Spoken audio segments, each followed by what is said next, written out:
So you have learned how to create new methods. Now we're going to talk about refactoring.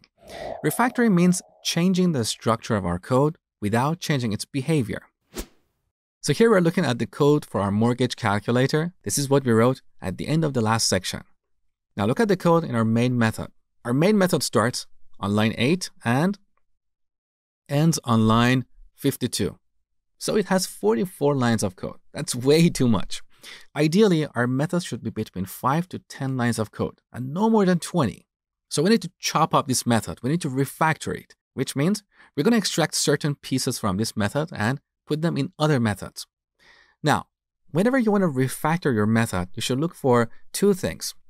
One is the concepts or the lines of code that always go together. For example, here on line 46, we're calculating the mortgage. What do we need to know to calculate the mortgage? We need to know the principal, the monthly interest, and the number of payments. Now, monthly interest can be calculated from the annual interest, and we calculated that over here. So these lines, even though they're currently very far apart, conceptually they're very relevant or very close to each other.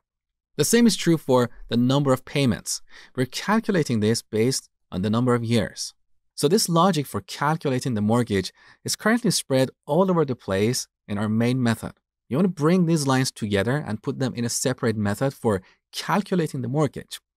Now, in the future, if we write another program, and in that program we need to calculate the mortgage, we can simply reuse that method, okay? Another thing you need to look for is repetitive patterns in your code. So what is repetitive in this code? Can you tell? All these while loops. How we ask a question is very repetitive. We have an infinite loop, then we ask the question. Next, we read some value. We perform some data validation, and if the value is invalid, we print an error message. We have the exact same pattern for other questions. What is different is the label for the question and the range of values as well as the error message. So these are the opportunities that we can refactor. And I'm going to show you how to do this over the next few videos.